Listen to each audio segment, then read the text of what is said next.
Hello, everyone.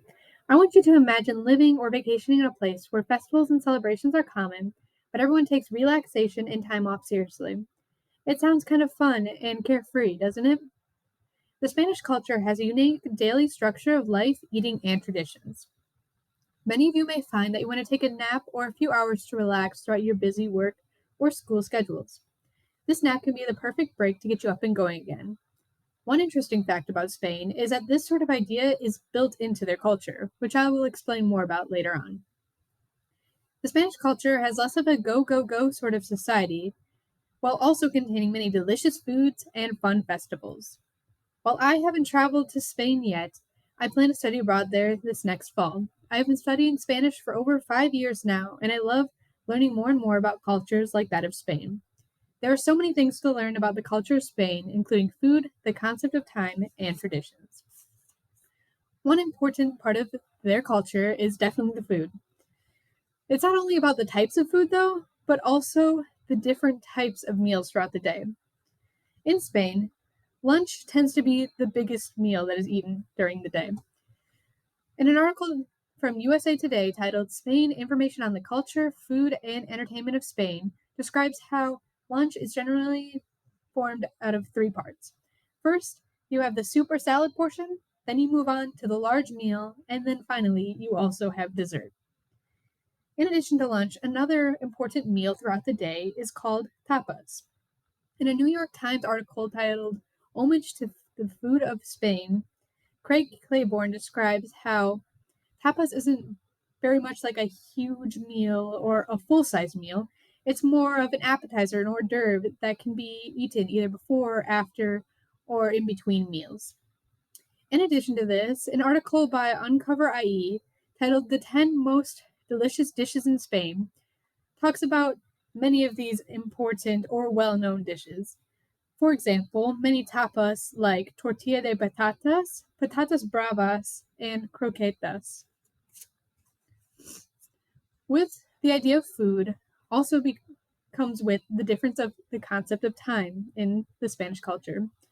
Many people in Spain tend to have a more relaxed or relationship based outlook on time compared to what many people are used to in the United States. The structure of daily life in Spain is a little bit different. In an Encyclopedia Britannica article titled Spain by Richard John Harrison and a couple others, they talk about how lunch is generally a little bit closer to 2 p.m. in the afternoon. And as for dinner, they generally don't eat until 9 p.m. or sometimes even 10. With lunch specifically also comes the siesta, which is a nap or relaxing break that generally occurs after lunchtime. Julio Benga talks about the concept of time in Spain and the siesta in her blog post on the Evergreen Home titled Living on Spanish Time 3 Ways to Stop Rushing Through Life. In this blog, she talks about how life in Spain is a lot less rushed. Everyone is more focused on building relationships with others rather than rushing to get to their next objective. A final important part of the culture of Spain is the traditions of many festivals and celebrations.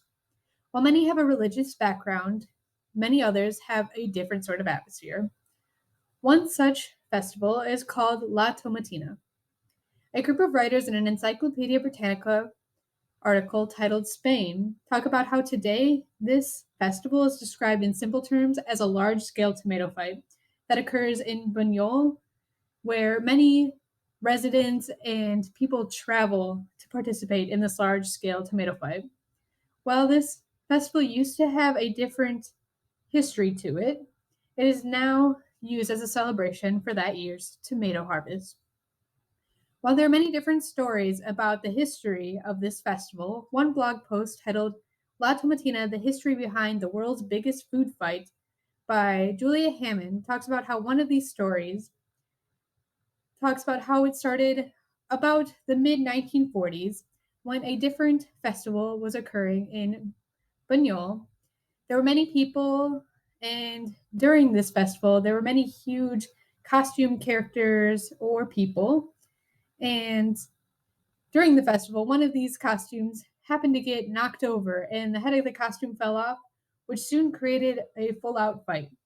This fight soon turned to a food fight when local people started finding tomatoes and throwing them at each other. After this first fight, they started an annual participation in a similar tomato fight. Many years, this fight was banned by a push to try to only allow traditional festivals. Well, this attempt didn't work out too well. Now, La Tomatina continues on today, as can be seen in this clip. From around the world filled the streets of Bunyal for the Tomatina tomato fight. Check that out. Through all of this, it can be seen that the Spanish culture has a wonderful mix of great food and relaxation, while also keeping everyone social through many celebrations and festivals.